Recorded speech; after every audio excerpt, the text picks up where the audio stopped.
Hey, hello, Metal Italia. We will be coming to see you on the 16th. Let's hope to see you at the front, and it will be great. The first time back in Italy for a long time. So ciao, see you soon. Paul Di'Anno. Hey everyone.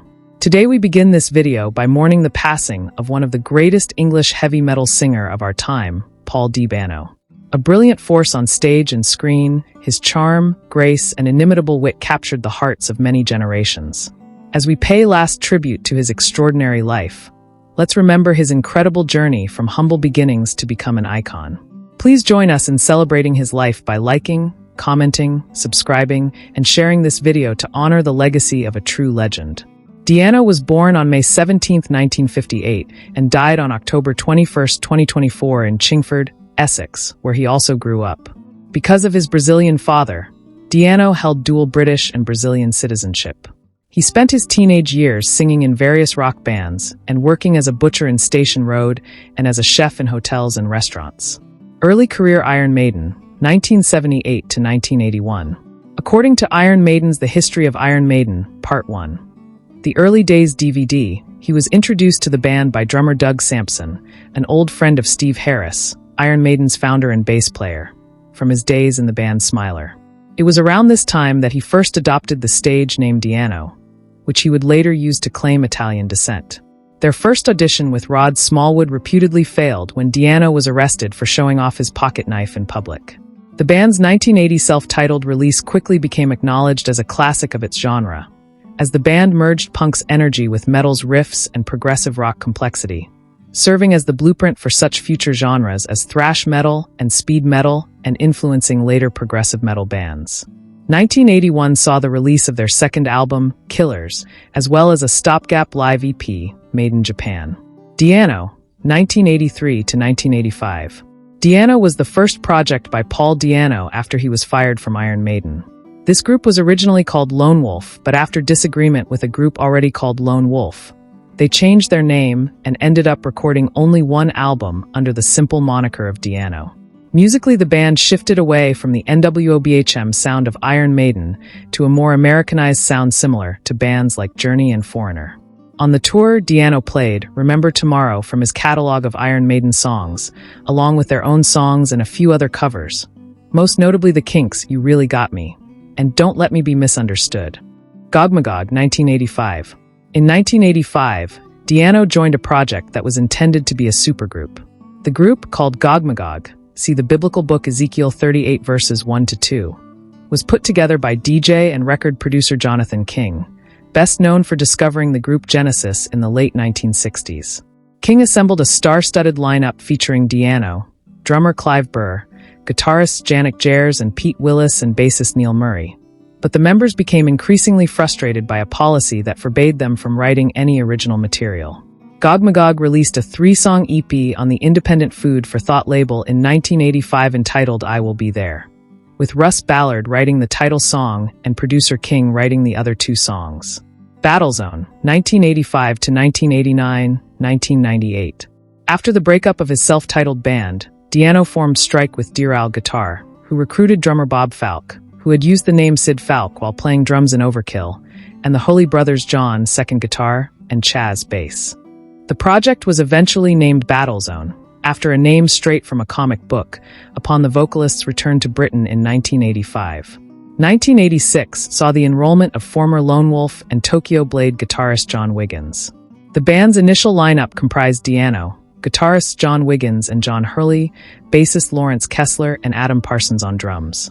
Di'Anno had previously known guitarists John Wiggins and John Hurley from bands such as Deep Machine and Iron Cross. Parsons had gone under the stage name A.D. Dynamite while in Aunt May.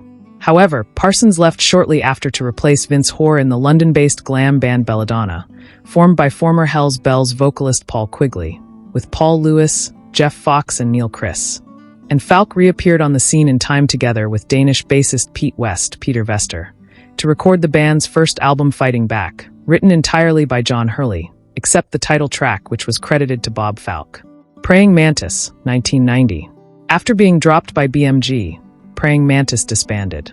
Then, in a Spinal Tap, Ish Twist of Fate, Paul Di'Anno called Dennis Stratton in 1989, about the Japanese wanting to have a 10-year anniversary of the new wave of British heavy metal.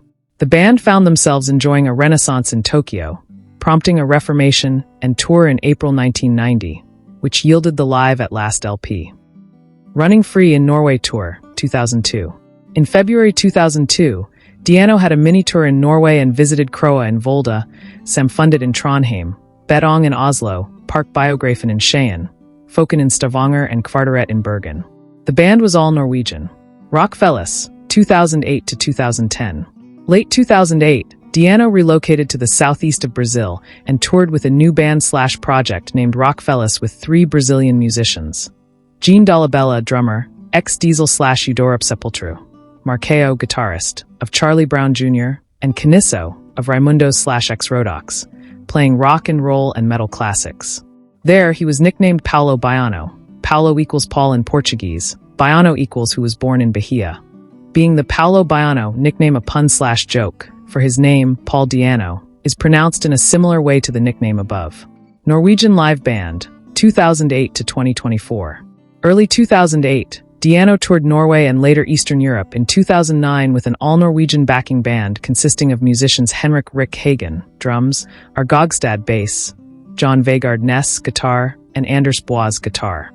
Anders Boas was later replaced by guitarist Rickard Nilsson.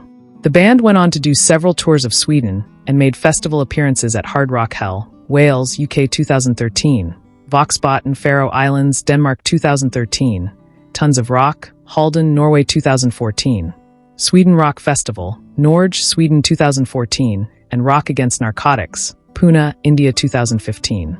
Before doing a tour of Sweden in the summer of 2015. The band also toured with Blaze Bayley and Tim Ripper Owens. Personal life. Diano married 5 times and had 6 children. Diano's religious affiliation was made uncertain by his own words.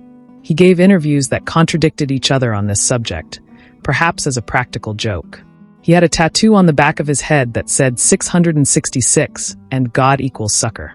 According to his autobiography, he converted to Islam in the 1990s after reading the Quran. However, he later reversed that position, saying, "I think religion kills everybody. I don't believe in it. No, my father was a Muslim, I must admit, but I don't give a fuck." In later interviews, Diano clarified that he never was a true Muslim, that he never stopped drinking, but tried to become a better person by applying some of the Muslim philosophies to his life. His autobiography furthers the confusion. In various passages he claimed to be Muslim, Catholic, Jewish, and Aboriginal.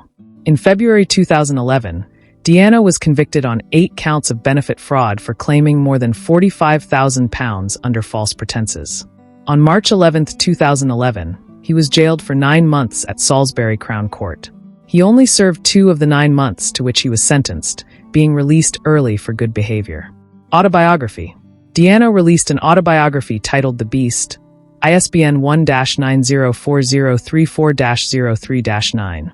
The book includes a chapter of stories and comments regarding Diano written by former bandmates including Dennis Stratton, John Wiggins, and Steve Hopgood. The book was controversial for its portrayal of his abuse of various drugs, many accounts of Diano's violence towards people, and the explanation of his ban from America. Other interests. Diano had several businesses outside the music industry, including an internet cafe and a hotel/restaurant in England, both of which he sold. He was latterly resident in Salisbury, Wiltshire. Health struggles and death. A crowdfunder was launched in January 2021 to help raise money for the singer's knee surgery, following several years of poor health. In September 2021, it was reported that Diano was still waiting for the surgery, and a photo surfaced of the singer showing his badly swollen leg. In October 2021, the crowdfunding had reached its target, to which Diano heartily thanked everyone for their support. In November 2021, Diano relocated to Croatia to undergo treatment and surgery for his knee. Following the successful surgery, Diano confirmed reports that Iron Maiden helped pay for the final part of his treatment in Croatia. Diano died at his Salisbury home on October 21, 2024, at the age of 66. Record label Conquest Music confirmed his death the same day, and stated that Diano died after being troubled by severe health issues in recent years that restricted him to performing in a wheelchair. Paul Di'Ano's legacy lives on through his hospital, his family, and the countless people whose lives he improved. He will be remembered not just as one of the greatest humanitarian, a leader, and a symbol of hope. Rest in peace, Paul D. Anno, your legacy will be remembered, and you will be missed by many. If you enjoyed this video, don't forget to like, share, comment, and subscribe for more fascinating life stories. Let us know in the comments what you think about Paul D. Anno's legacy. Thanks for watching, and we'll see you in the next video.